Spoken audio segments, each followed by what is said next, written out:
So fake it till you make it, eh?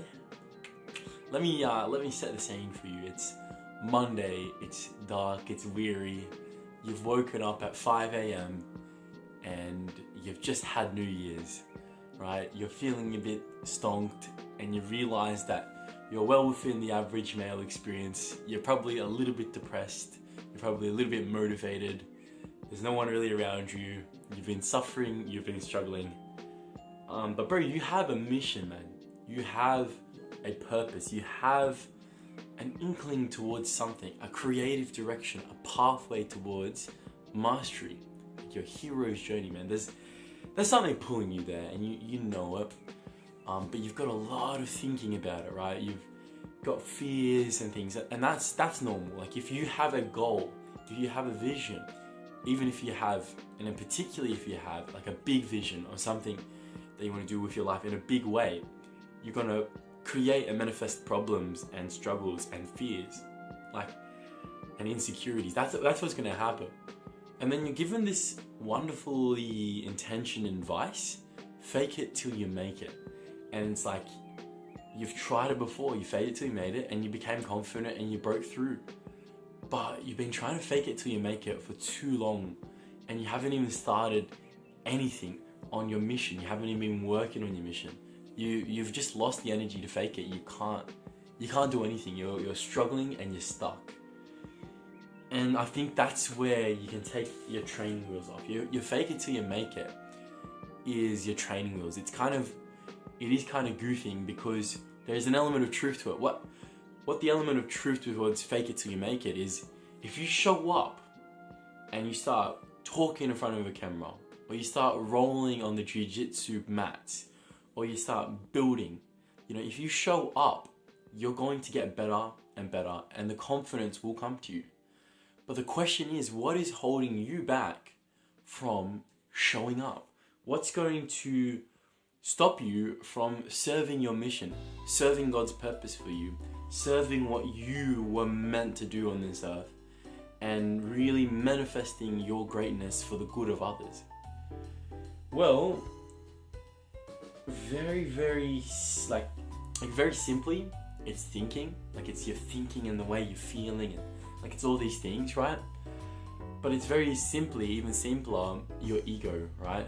It's like you set a task to show up and do something that makes you a bit afraid, and your ego says, but they're gonna think this of me. They're gonna think I'm silly. They're gonna think I'm not very good at this. They're gonna think that I'm just here for a selfish purpose. They're gonna think all these things. And what happens is that your ego just contracts you, controls you, and shames you into not even doing anything. And it actually kills your purpose. And that's a really scary thing, because you do not want to be killing your purpose, your spark, or your mission. You actually want to be full-heartedly serving that and doing your mission, right? So the question is, how do you actually overcome that? Well, fake it till you make it is just adding more lies on top of lies, so that way you can kind of trick yourself into going through with it. And if it works for you, fantastic, continue on with it. But I believe the better way is actually humility. And what I mean by humility is that if you fear someone will think you're shit at something, look within yourself, look at yourself, examine yourself and say, am I shit at this? Oh, wait, maybe I am. Maybe I am a trash lord. Maybe I'm not very good right now. Boom, I've been humbled. Now, if someone says to you, oh, you're shit at this, you've already accepted it. You've already processed it. You've already humbled yourself. And because you humbled yourself, you've submitted your weakness. Because don't get me wrong, boys, this is no unclear thing. Your weakness is how you need other people to see you, right? That manipulative part of you, that selfish part of you, that is complete weakness, and that could be manipulated in so many ugly ways. It's time that you submit that. It's time that you love it and give it up. And what's going to happen as you start moving towards your goal, more of your selfishness, more of your fears and insecurity is going to come up. And you're just going to continue submitting that. In 2024, you're going to submit that. And you're going to start showing up and killing your ego just a little bit every day. And when we're saying killing, that seems so cruel. You're actually loving. You're actually forgiving. You're resolving in a way. This is a beautiful thing. This is a surrender to life. And instead of your ego having to suffer and be by itself, it can be a part of you. You can have more of an integrated personality. And that's why I think you gotta hold on, let me just get my notes back up, dog.